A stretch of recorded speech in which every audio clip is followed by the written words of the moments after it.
महाराष्ट्राच्या राजकारणासाठी आज अतिशय महत्त्वाचा दिवस आहे। गेल्या काही काळात राजकीय कुरघोड्यांमध्ये सत्ताधारी आणि विरोधकांमध्ये दुरावा निर्माण झाला आणि महाराष्ट्राच्या प्रगल्भ राजकीय संस्कृतीला तडा गेला होता।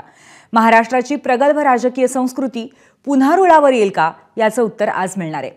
पुरेसं संख्याबळ नसलेल्या विरोधकांना विरोधी पक्षनेतेपद मिळणार का आणि विरोधी पक्षांना विधानसभेतलं उपाध्यक्षपद मिळणार का या दोन महत्त्वाच्या प्रश्नांची आज उत्तरं मिळतील। मुख्यमंत्री देवेंद्र फडणवीस महाराष्ट्राची प्रगल्भ राजकीय संस्कृती आणि परंपरा जपणार का याही अतिशय महत्त्वाच्या प्रश्नाचं आज उत्तर मिळेल। आघाडीच्या राजकारणात उपाध्यक्षपद विरोधकांकडे हात पायंडा आता उरलेला नाहीये। यावेळी तर आकडेही विरोधकांच्या बाजूने नाहीयेत, त्यामुळे विरोधी पक्षनेता होणं अवघडच आहे। पण ही बाब लोकशाहीसाठी पोषक नाहीये, त्यामुळे मुख्यमंत्री देवेंद्र फडणवीस सध्याची राजकीय संस्कृती बदलू असं जे म्हणाले होते ते खरंच आज होईल का हे पाहावं लागेल। संख्याबळ नसलं तरी विरोधी पक्षनेता झाल्याची आतापर्यंतची अनेक उदाहरणं आहेत। शिवसेनेच्या भास्कर जाधव यांनी काल एबीपी माझाशी बोलताना दिल्ली विधानसभेचं उदाहरणही दिलं होतं। तिथे आम आदमी पार्टीला 70 पैकी 67 जागा मिळाल्या होत्या, पण अरविंद केजरीवालांनी 3 आमदार असलेल्या भाजपला विरोधी पक्षनेतेपद दिलं होतं।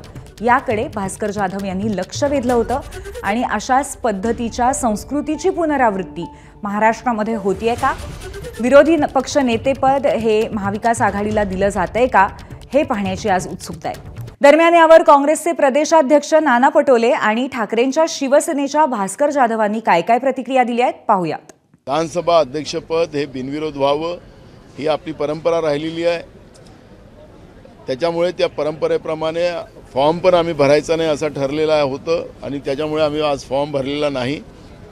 माननीय मुख्यमंत्री महोदयांना आम्ही सांगितलं की विरोधी पक्ष नेता याबद्दलची पण एक व्यवस्था या ठिकाणी असली पाहिजे। विधानसभेचं उपाध्यक्षाचं पद हे विरोधी पक्षाकडे असतं, त्यामुळे या दोन्ही जागा विरोधी पक्षाकडे मिळाव्यात अशी भूमिका आम्ही त्यांच्यासमोर मांडली आणि त्यांनी सकारात्मक उत्तर दिलेलं आहे। 1999 पर्यंत या महाराष्ट्राची एक प्रथा होती, परंपरा होती, ती अतिशय उच्च होती की अध्यक्ष हा सत्ताधारी पक्षाचा होत असे आणि विरोधी पक्ष उपाध्यक्ष हा विरोधी पक्षाचा होत असे।